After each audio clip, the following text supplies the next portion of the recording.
Olá, hoje a nossa conversa é sobre o laboratório, um ambiente que, vamos combinar, é de alto risco e onde cada detalhezinho importa e muito.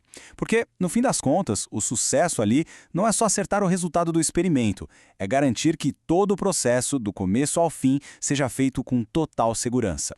E essa frase, olha, resume perfeitamente o nosso tema. A gente vai explorar exatamente que detalhes são esses, porque são eles que fazem toda a diferença. É a linha tênue entre uma grande descoberta e um acidente que poderia ter sido evitado. Para a gente entender de verdade o que é segurança, o primeiro passo é entender o perigo. E existem alguns erros que são mas tão comuns que acabaram virando clássicos de laboratório. Identificar esses erros é o jeito mais eficaz de garantir que eles nunca aconteçam. Vamos então conhecer os 4 grandes sabotadores da segurança no laboratório.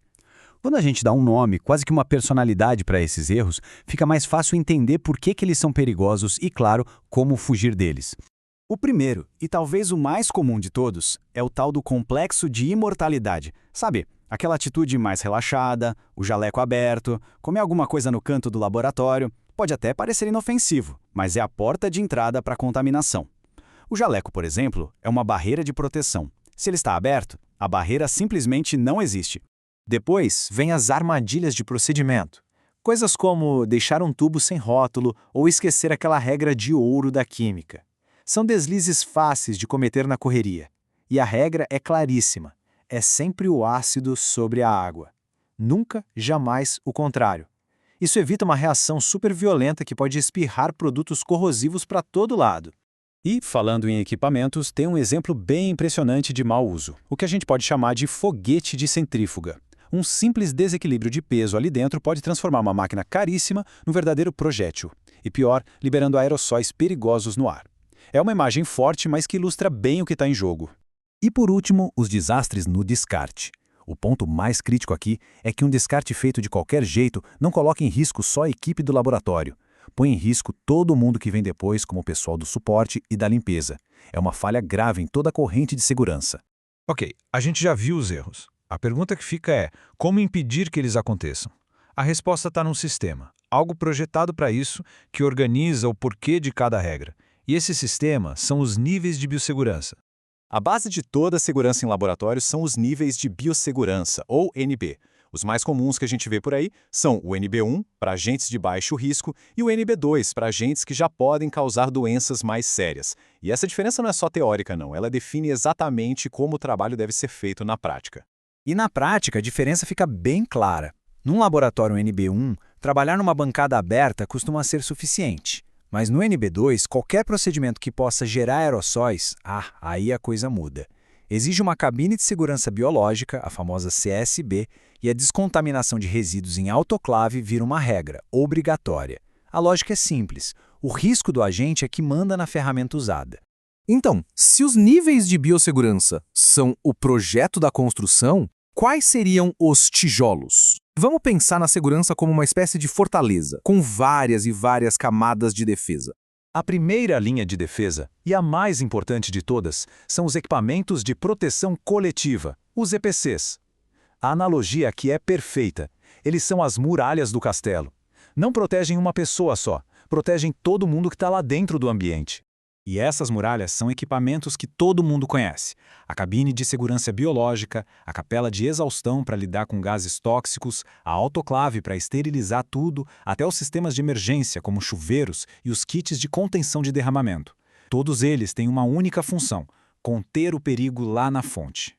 Só depois que as muralhas estão de pé é que a gente pensa na armadura pessoal. Aí entram os equipamentos de proteção individual, os EPIs. Eles são a última barreira entre o profissional e o risco, para caso a proteção coletiva, por algum motivo, falhe. E essa armadura tem itens que, olha, não são negociáveis. O jaleco, sempre fechado, como a primeira barreira no corpo. Luvas e óculos para proteger a pele e os olhos. Em ambientes NB2, onde tem risco de aerossol, o respirador PFF2 ou N95 se torna absolutamente essencial. E, claro, sapatos sempre fechados para proteger contra qualquer derramamento no chão. Ok, construímos a fortaleza, vestimos a armadura, mas o trabalho não acaba quando o experimento termina. O descarte, ele é o portão final da segurança. um passo crítico que não pode ser negligenciado. O descarte correto segue um fluxo bem rigoroso, de 5 passos. E tudo começa na segregação, que é o passo mais importante. Ele acontece ali, na bancada, no momento exato em que o resíduo é gerado. Depois disso, vem o acondicionamento no recipiente certo, a identificação clara, o armazenamento seguro e, por fim, o transporte feito por uma empresa especializada. E a chave para a segregação dar certo é conhecer os grupos de resíduos. O grupo A, que é o biológico, vai no saco branco. O B, químico, naquelas bombonas resistentes. O resíduo comum, que é o grupo D, vai no saco preto. E talvez o mais crítico para evitar acidentes, o grupo E, dos perfurocortantes, tem que ir sempre naquela caixa amarela, que é rígida e à prova de perfuração. Bom, nós vimos os erros, o sistema por trás da segurança, as ferramentas, o processo todo. Mas, no fundo, tudo isso se resume a uma única coisa: uma mentalidade. É a diferença entre só seguir as regras e realmente internalizar o que é segurança. E essa mentalidade de elite, ela pode ser resumida nessa frase: não é sobre ter medo, de forma alguma. É sobre ter respeito pelo desconhecido. É um princípio que, se seguido, simplesmente não falha. Isso tudo nos deixa como a reflexão final. Esse nível de rigor seria um excesso de cautela? Ou seria a própria definição de um profissional de ponta, de elite? Alguém que protege a si, aos colegas e a integridade do próprio trabalho? A resposta parece bem clara, não é? A gente fica por aqui. Até a próxima análise.